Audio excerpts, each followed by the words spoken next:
नमस्कार, आप सभी का स्वागत है यूथ अध्ययन के ऑफिशियल यूट्यूब चैनल पे।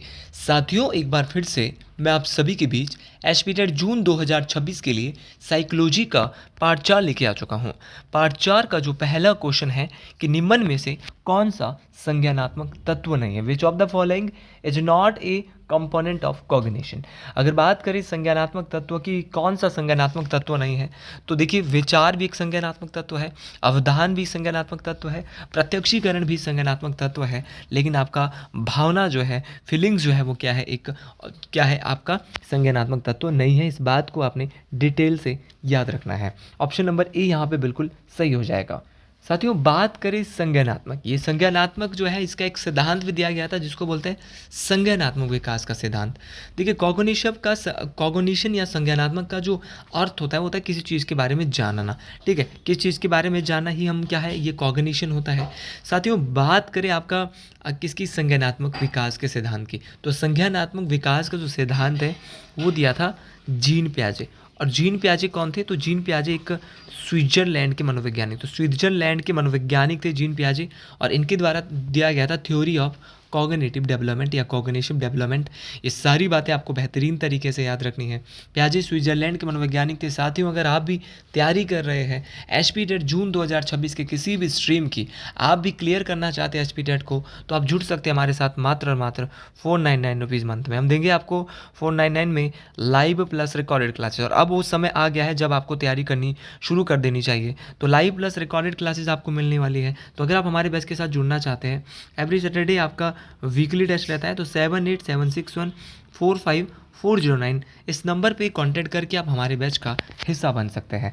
साथियों, बात करें आपका भावना, तो भावना या फीलिंग्स जो है एक संज्ञानात्मक तत्व नहीं है। ये बात आपको डिटेल से याद रखना है। अगला क्वेश्चन है कि process of development starts from, कि जो विकास की जो प्रक्रिया है वो कैसे आरंभ होती है। तो अगर बात करें विकास की प्रक्रिया की, तो विकास की जो प्रक्रिया है वो आपकी प्रारंभ होती है गर्भाधान से, आपका कंसेप्शन से। तो याद रखना है कि विकास की प्रक्रिया आपके गर्भाधान से शुरू होती है। ऑप्शन नंबर बी यहाँ पे बिल्कुल सही हो जाएगा। देखिए विकास की जो प्रक्रिया है वो हमारे गर्भाधान से लेकर कब तक होती है, मृत्यु तक चलती है। ये भी क्वेश्चन कई बार पूछा गया कि जब आप पेट में होता है तब से लेकर चलती है, और जब तक आदमी की मृत्यु नहीं हो जाती तब तक ये प्रक्रिया यहाँ पे चलती है। साथियों, क्वेश्चन पूछने वाला क्वेश्चन क्या पूछता है भाई, क्वेश्चन पूछने वाला क्वेश्चन पूछता है कि जो विकास की प्रक्रिया है वो जीवन में कैसे चलती है। तो विकास की प्रक्रिया जो है वो जीवन में चलती है निरंतर। कैसे चलती है, तो निरंतर चलती है। क्वेश्चन भी पूछा गया है, कंटिन्यूसली चली रहती है। ये बात मोस्ट इंपॉर्टेंट है। ठीक है, तो इस सारे क्वेश्चन बहुत इंपॉर्टेंट रहने वाले हैं, परीक्षाओं में काम आने। और दोनों ही क्वेश्चन पूछे जाता है कि विकास की प्रक्रिया कहाँ से, गर्भाधान से शुरू होती है, कहाँ तक चलती है, मृत्यु तक चलती है। क्वेश्चन ये भी पूछा जाता है कैसे चलती है, तो साथियों बोलते हैं ना निरंतर चलती है। ये क्वेश्चन भी मोस्ट इंपॉर्टेंट है। अगला क्वेश्चन है reflective reasoning develops during that stage, परावर्तित चिंतन का विकास होता है। देखिए जो परावर्तित चिंतन होता है, परावर्तित चिंतन का जो विकास होता है वो कब होता है, तो परावर्तित चिंतन का विकास आपकी फॉर्मल ऑपरेशन स्टेज में होता है। देखिए मैंने पहले ही क्वेश्चन में एक क्वेश्चन पढ़ा था संज्ञानात्मक विकास का सिद्धांत। संज्ञानात्मक विकास का सिद्धांत मैंने आपको बताया था कि जीन पियाजे के द्वारा दिया गया, लेकिन मैं ये आपको बताना वहाँ पे नहीं बताया था क्योंकि मेरे को पता था अगला क्वेश्चन आने वाला है कि संज्ञानात्मक विकास के सिद्धांत की टोटल 4 स्टेजेज है भाई साहब, 4 अवस्थाएं हैं। संज्ञानात्मक विकास की 4 अवस्थाएं हैं, ये बात आपको डिटेल से याद रखनी है।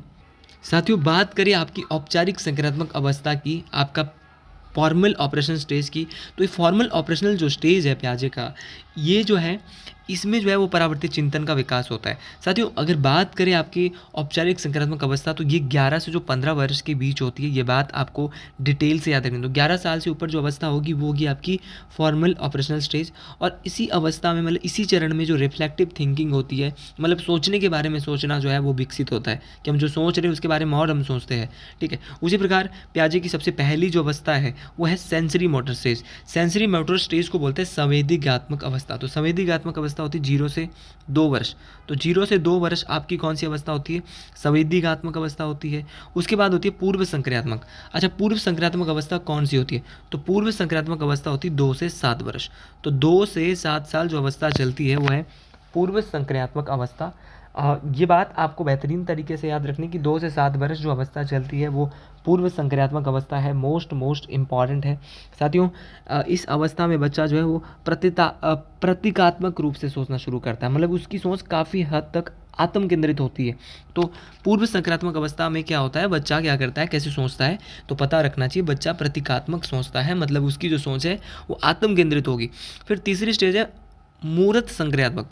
भाई मूर्त संक्रियात्मक अवस्था 7 से 11 साल होती है और ये पियाजे की जो कॉग्निटिव डेवलपमेंट है उसकी तीसरी स्टेज है।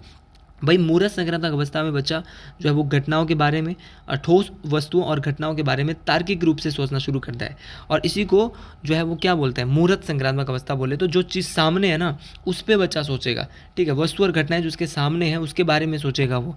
लेकिन अमूर्त चिंतन की क्या होगी, अमूर्त होता है जो हमारे सामने नहीं होता, तो अमूर्त चिंतन की जो है इस अवस्था में क्या होती है, कमी होती है। ये बात आपको बेहतरीन तरीके से याद रखनी है, मतलब सोचना शुरू कर देता है भाई इस अवस्था में। लेकिन अगर बात करें आपका परावर्तित चिंतन, तो वो आपका फॉर्मल स्टेज में होता है। ऑप्शन नंबर ए यहाँ पे बिल्कुल सही हो जाएगा। अगला क्वेश्चन बहुत प्यारा क्वेश्चन है और शायद हम पिछले क्वेश्चन में ही इसकी बात कर चुके हैं कि जो संज्ञानात्मक विकास का सिद्धांत है, थ्योरी ऑफ कॉग्निटिव डेवलपमेंट है, वो किसके द्वारा दिया गया। तो थ्योरी ऑफ कॉग्निटिव जो डेवलपमेंट है, संज्ञानात्मक विकास का सिद्धांत है, वो जीन पियाजे के द्वारा दिया गया था। और कभी कभार ऐसा हो जाता है कि एक ही टॉपिक से पेपर में बहुत सारे क्वेश्चन आ जाते हैं। तो थ्योरी ऑफ कॉग्निटिव डेवलपमेंट किसने दिया, जीन पियाजे। भाई आपको डिटेल से याद रखना है, मतलब कि उनका मानना था कि जो बच्चे हैं वो 4 अलग अलग चरणों में क्या करते हैं, मतलब दुनिया को अपनी समझ जो है वो उसमें विकसित करते हैं। जो मैंने स्टेजेज आपको बताई थी, 4 स्टेज इन्होंने दी थी संज्ञानात्मक विकास की। साथियों नाम बहुत सारे यहाँ पे हैं, नाम यहाँ पे एरिक्सन भी है। एरिक्सन के द्वारा क्या दिया गया था, तो एरिक एरिक्सन बहुत बड़ा नाम है, इनके द्वारा दी गई थी साइको सोशल डेवलपमेंट की थ्योरी, मनोसामाजिक विकास का सिद्धांत। तो मनोसामाजिक विकास का जो सिद्धांत है वो किसने दिया, तो मनोसामाजिक विकास का सिद्धांत दिया मेरे साथी आपका एरिक एरिक्सन के द्वारा। बहुत ही प्यारा क्वेश्चन है कि मनोसामाजिक विकास को सिद्धांत को बोलते हैं साइको सोशल डेवलपमेंट। तो साइको सोशल डेवलपमेंट की जो थ्योरी है वो जो दी वो एरिक्सन के द्वारा दी गई। अच्छा, एक नाम यहाँ पे दिया गार्डनर, गार्डनर के द्वारा दिया गया मल्टीपल इंटेलिजेंस। मल्टीपल इंटेलिजेंस होता है बहुबुद्धि। तो बहुबुद्धि का जो सिद्धांत है वो किसने दिया, तो बहुबुद्धि का जो सिद्धांत दिया था वो दिया था आपका किसने, गार्डनर, मल्टीपल इंटेलिजेंस। तो थ्योरी ऑफ मल्टीपल इंटेलिजेंस या बहुबुद्धि का सिद्धांत तो ये आपका गार्डनर के द्वारा दिया गया। और इनसाइड थ्योरी ऑफ लर्निंग, तो इनसाइड थ्योरी ऑफ लर्निंग जो दी वो दी थी कोहलर ने। कोहलर ने कौन सी दी भाई, आपको पता होनी चाहिए। कोहलर के द्वारा दिया गया अंतर्दृष्टि अधिगम का सिद्धांत। तो अंतर्दृष्टि अधिगम का सिद्धांत कोहलर ने दिया।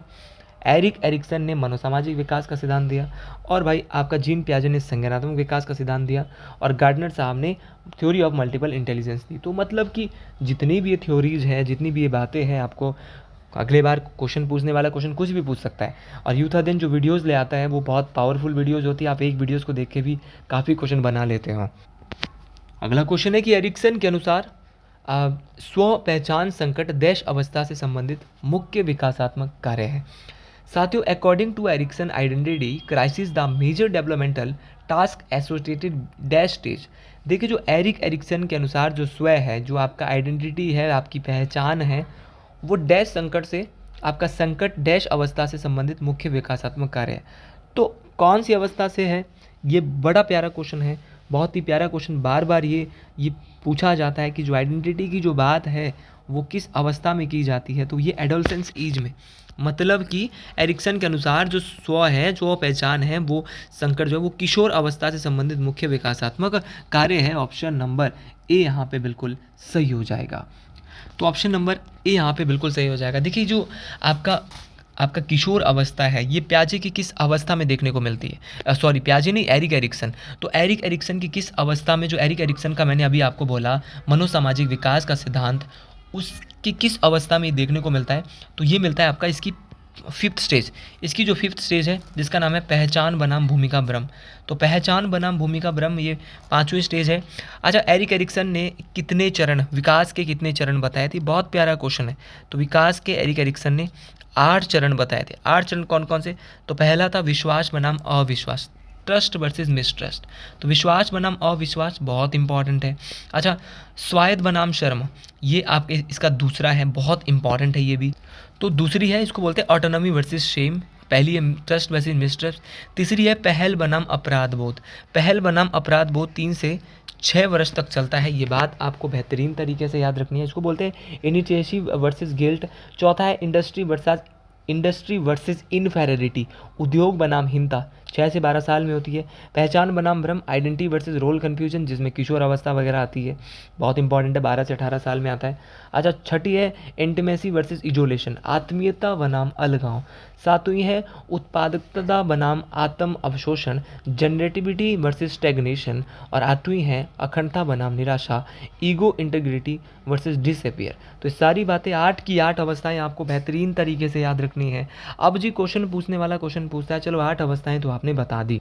तो एरिक्सन की बात करें तो ये स्वीडन देश के एक प्रमुख मनोवैज्ञानिक थे, बहुत बहुत इंपॉर्टेंट है, ये बार बार पूछा जाता है। नहीं एरिक्सन, तो माफ़ी चाहूँगा आप सभी से। तो एरिक्सन जो है वो एक अमेरिकी मनोवैज्ञानिक थे, एक मनोविशेषक थे, बहुत बहुत इम्पॉर्टेंट है। और इनके बारे में आपको ये याद रखना है, और इनका जो जन्म है वो 1902 के आसपास हुआ था। तो ये सारे क्वेश्चन बहुत बहुत इंपॉर्टेंट है। ये मैंने थोड़ा सा गलती से स्वीडन इसको बोल दिया था। अमेरिकी मनोविज्ञान, जर्मन मूल के अमेरिकी, जन्म जर्मनी में हुआ था, लेकिन भाई बाद में कहाँ चले गए थे, अमेरिका चले गए थे। बहुत प्यारा क्वेश्चन है।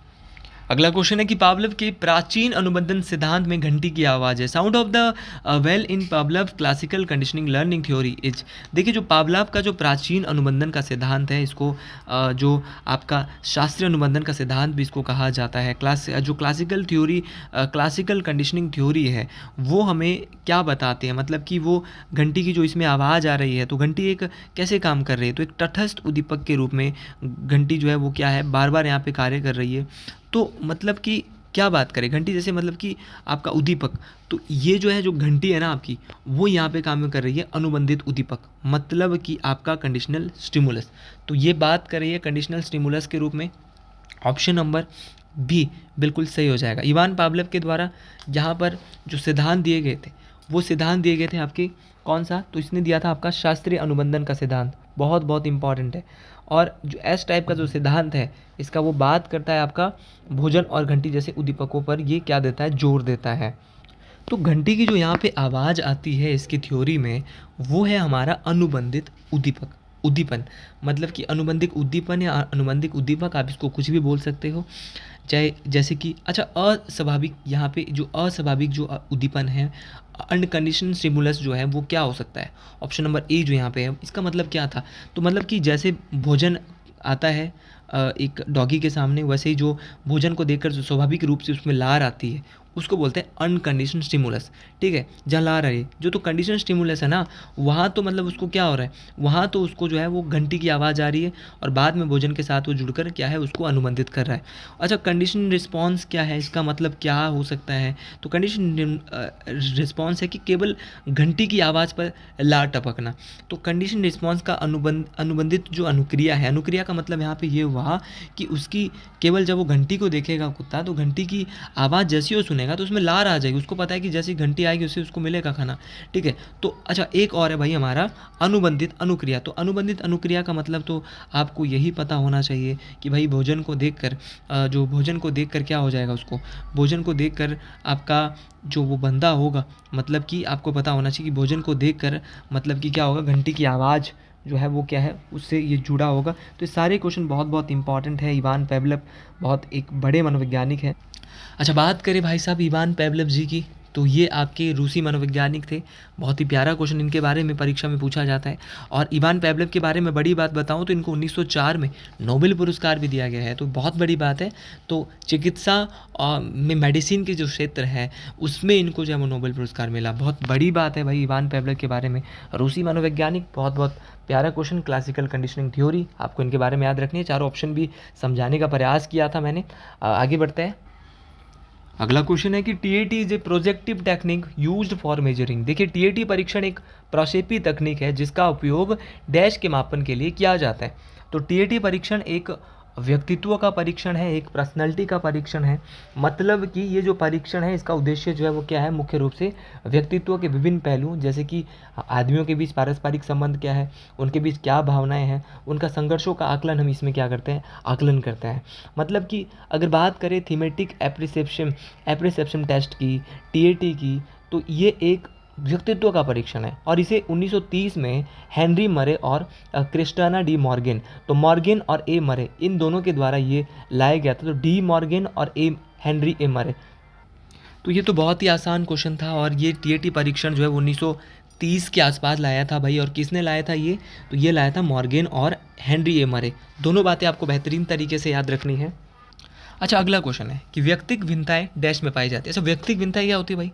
तो व्यक्तिक भिन्नता का मतलब होता है, इंडिविजुअल डिफरेंसेस का मतलब होता है कि कोई दो व्यक्ति जब एक समान नहीं होते, मतलब कि एक दूसरे से अलग अलग होते हैं, उसी को हम क्या बोलते हैं?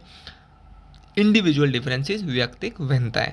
व्यक्तिक भिन्नताएं भाई जैसे तो बुद्धि, अभिवृत्ति, व्यक्तित्व। बुद्धि भी आपको पता है, इंटेलिजेंस जो है वो प्रत्येक व्यक्ति की जो सीखने की क्षमता है, सोचने का तरीका है, वो अलग अलग होता है भाई। अभिवृत्ति, एटीट्यूड। एटीट्यूड देखो किसी वस्तु, व्यक्ति, स्थिति, हर व्यक्ति का जो नज़रिया है, दृष्टिकोण है, वो अलग होता है, तो ये भी बिल्कुल अलग है। अच्छा, व्यक्तित्व, पर्सनैलिटी, तो हर व्यक्ति के व्यवहार, लक्षण और स्वभाव में भी अलग होते हैं, तो व्यक्तित्व भी सबका अलग अलग होगा, एटीट्यूड भी सबका अलग अलग होगा, बुद्धि भी सबकी अलग अलग होगी। तो ऑप्शन नंबर डी के साथ हम जाने वाले हैं। तो पहले तो आपको यही पता होना चाहिए कि व्यक्तिक भिन्नताएं होती क्या है। तो व्यक्तिक भिन्नताएं आप समझ गए होंगे कि मतलब कि कोई भी दो व्यक्ति कभी भी एक समान नहीं हो सकते और उसकी जो है वो एक दूसरे से हमेशा अलग ही होंगे, उनके बीच डिफरेंसेस होंगे, और चाहे बुद्धि में है, चाहे अभिवृत्ति में है, व्यक्तित्व में। तो इसमें जो है ऑप्शन नंबर डी के साथ हम बिल्कुल जाने वाले हैं। और ये क्वेश्चन कई बार आपके एचवी टेट परीक्षा में रिपीट हो चुका है, और जो क्वेश्चन बार बार रिपीट होते हैं उन क्वेश्चन को जरूर पढ़ के जाइएगा। अगला क्वेश्चन है कि फ्रॉइड के अनुसार व्यक्तित्व की कार्यकारी शाखा, according to Freud executive branch of personality. देखिए, पर्सनैलिटी जो है वो किससे जुड़ी है? बहुत प्यारा क्वेश्चन ये फ्रॉइड साहब ने बताया है। तो ऑप्शन नंबर बी, अहम, ईगो। पर्सनैलिटी जो है वो ईगो से जुड़ी है, क्योंकि इसे व्यक्तित्व की कार्यकारी शाखा भी कहा जाता है। मतलब कि ये वास्तविकता, जो रियलिटी जो प्रिंसिपल है, उससे जुड़ा हुआ है भाई। आपको बेहतरीन तरीके से याद रखना है। तो अहम जो है वो किससे जुड़ा है? तो अहम जो है वो एक रियलिटी प्रिंसिपल से जुड़ा है। बहुत प्यारा क्वेश्चन है और ये व्यक्तित्व की कार्यकारी शाखा है। ये बात आपको बेहतरीन तरीके से याद रखना है। मतलब कि जो branch, executive branch of personality जो है वो हमारा क्या है? वो हमारा क्या है? वो है हमारा ईगो। अच्छा, बात करें आपका ईड। ईड किससे जुड़ा है भाई? तो ईड किस प्रिंसिपल से? ईड जुड़ा है प्लीजर प्रिंसिपल से। आपका जो ये ईड जो है वो जन्मजात होता है, इसको आनंद के सिद्धांत पर आधारित होता है, और ये तत्काल जो है वो संतुष्टि चाहता है। ईड होता है इदम। इदम मतलब कि आपका ये तीनों के तीनों व्यक्तित्व की संरचना के 3 भागों में सिगमंड फ्रॉइड ने विभाजित किया था इनको। तो ईड आपका प्लीजर प्रिंसिपल पर कुछ भी क्वेश्चन आ सकता है भाई। रियलिटी प्रिंसिपल पर आपका अहम होगा, ईगो होगा, और सुपर ईगो आपका क्या होता है? सुपर ईगो आपका नैतिक, मॉरलिटी पर, जो कि आदर्शों और समाज के नियमों द्वारा संचालित होता है, तो वो है आपका सुपर ईगो। तो व्यक्तित्व के 3 भाग बताए थे, ईड, ईगो और सुपर ईगो। किसने? सिगमंड फ्रॉइड साहब ने। बेहतरीन तरीके से हर एक बात आपको डिटेल से याद रखनी है। अच्छा, वापस आते हैं सिगमंड फ्रॉइड के। भाई सिगमंड फ्रॉइड एक बहुत बड़े मनोवैज्ञानिक थे, और इनकी अगर मैं बात करता हूँ तो ये एक ऐसे मनोवैज्ञानिक थे जिनके द्वारा एक सिद्धांत दिया गया था, मनोविश्लेषण का सिद्धांत, थ्योरी ऑफ साइको एनालिसिस, मनोविश्लेषण। तो मनोविश्लेषण का जो सिद्धांत दिया, कई बार टेट परीक्षा में सीधा क्वेश्चन आया है कि मनोविश्लेषण का सिद्धांत किसने दिया? तो मनोविश्लेषण का जो सिद्धांत है वो दिया था आपके सिगमंड फ्रॉइड ने। ये वह व्यक्ति है जिन्होंने जो मन, व्यक्तित्व को, पर्सनैलिटी को 3 भागों में बांटा है, ईड, ईगो और सुपर ईगो में बांटा है। मैं बात कर चुका हूँ कि कौन सा किस प्रिंसिपल पर काम करता है। इन्होंने जो आपका मन है, मन की जो तुलना है वो हिमशैल से की, जिसके 3 स्तर इन्होंने बताया, कॉन्शियस, अनकॉन्शियस और आपका प्री कॉन्शियस। अच्छा, कॉन्शियस बोला इन्होंने कि ये बोला कि ये हमारे कुल मन का 1/10 भाग होता है। तो 1/10 बोला इन्होंने अनकॉन्शियस माइंड, कॉन्शियस बोला 1/10, और प्री कॉन्शियस बोला जिसमें हमें थोड़ा प्रयास करने के बाद याद किया जा सकता है, और अनकॉन्शियस बोला इन्होंने 90%, 9/10 भाग। तो ये मतलब कि सारी बात इन्होंने बोली।